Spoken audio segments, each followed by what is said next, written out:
Okay, this is that last problem on the worksheet I handed out the other day, where a particle is moving around this semicircle with radius r attracted towards the starting point A by a force proportional to the distance from A. So we see here an arbitrary point chosen along the arc that is marked as an angle theta. We've got to mark some other angles in here and see how this force and the angles relate. So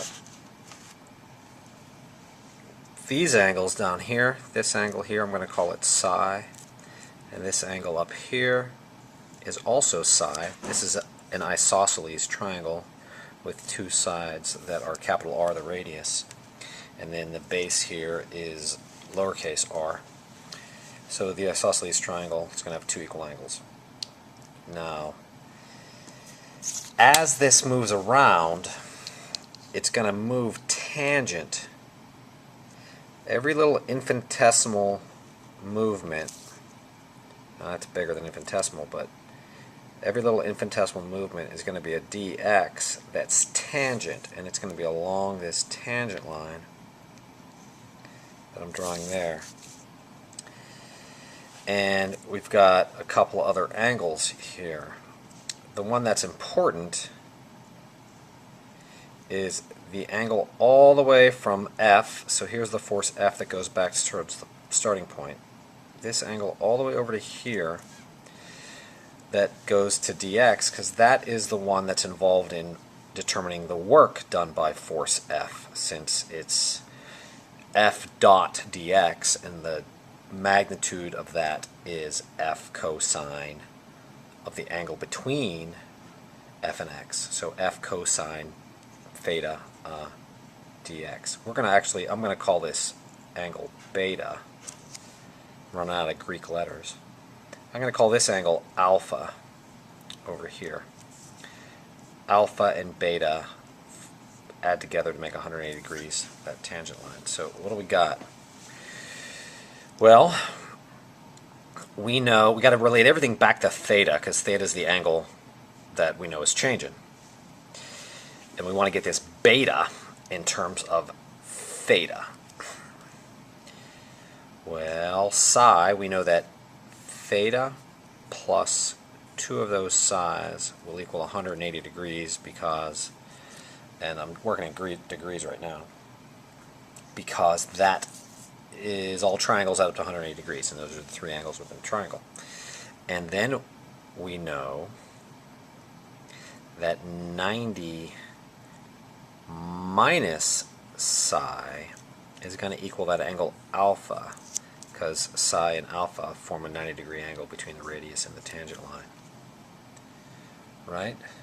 Got that. Combining those two equations, we're going to get that alpha is equal to, right, we want to find this psi here, solve that for psi. I think we get psi equals 90 minus theta over 2. So it's going to be 90 minus 90, quantity 90 minus theta over 2, which gives us theta over 2 is what alpha is equal to. That's kind of nice. So beta is therefore 180 minus theta over 2. What's important, though, is we're going to need that cosine of beta. And we'll talk about that a little later when we get to that. But there's how all these angles work together.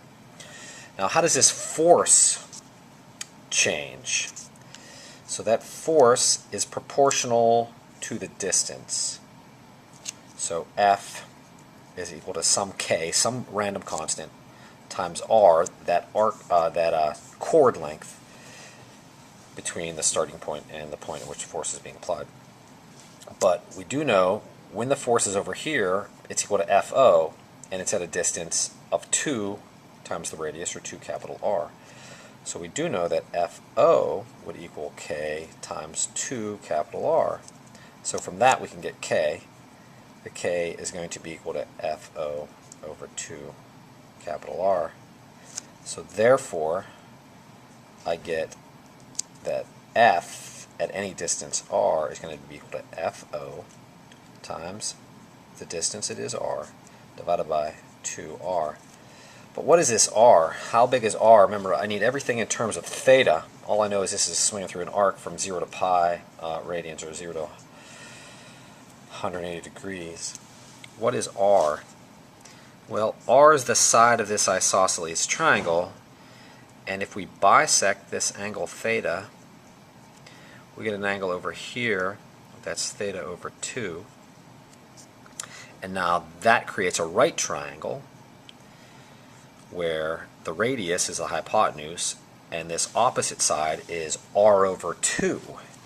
So we get this, that r over 2 will equal capital R times the sine of theta over 2. Notice we got a theta over 2 and a theta over 2 over here. That's kind of fortuitous. Things work out kind of nice because of that. So what's this give me? It gives me that that distance r is equal to 2 times the radius times the sine of half of the angle theta, theta over r. Plug that back into my force up there. I'm going to take this up to the top. And we now have that the force is equal to F naught 2 capital R sine theta over 2 divided by 2r. And look at that, the 2r's reduce to 1. And I'll be back. Okay, I'm back. So the force ends up being equal to F naught sine theta over 2. There's our force, there's our angle. Now we've got to figure out how much work is done here. So the work is equal to the integral of that original force dotted with dx. Alright, that dot product. First, let's take care of that. That's going to be changed into the integral of f that is collinear with dx. That's going to be the f cosine of beta. Right? So that's f cosine beta dx. Now if you remember, beta over here is equal to 180 minus theta over 2. Turns out the cosine of beta will be equal to the negative cosine of alpha, since they are supplementary angles. Therefore, I can put in here negative cosine of alpha, and alpha is theta over 2. So that becomes the integral of f cosine theta over 2 dx. Now the dx, for every little additional angle that this rotates d theta, you'll have a displacement of dx occur over here. And the value of those works out to be that r, the radius, d theta, will equal dx. So that's the arc length. That dx is going to be tangent when it's infinitesimally small. And this expression will be true as long as that theta is really, really tiny and that dx is really, really tiny. So instead of dx, I can put r d theta. So I get the integral of f cosine theta over 2 r d theta. Now f, we figured out f up here, right? It's really f naught sine theta over 2. So I've got that this work is now going to be equal to the integral of f naught sine theta over 2 cosine theta over 2 r d theta. And I can clean this up and put in some limits to my integration, and I'm going to do that over here so I have some space.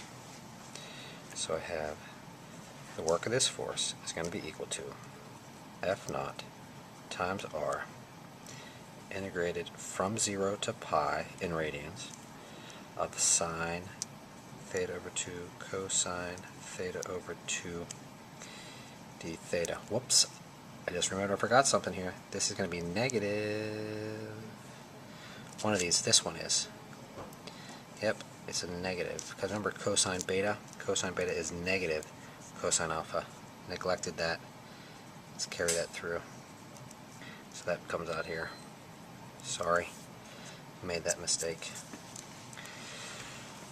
Alright, now sine theta over 2 cosine over 2. Well, there's this trigonomic identity that says 2 sine theta cosine theta equals sine of 2 theta. You can look that up.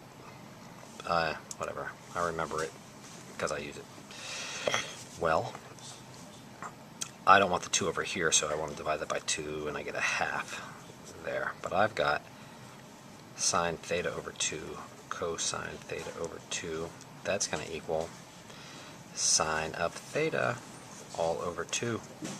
So I can put that in there.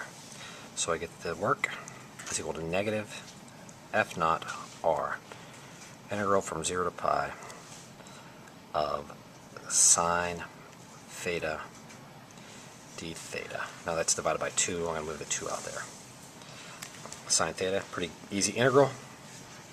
That's going to become, this work will now be negative F naught r over 2.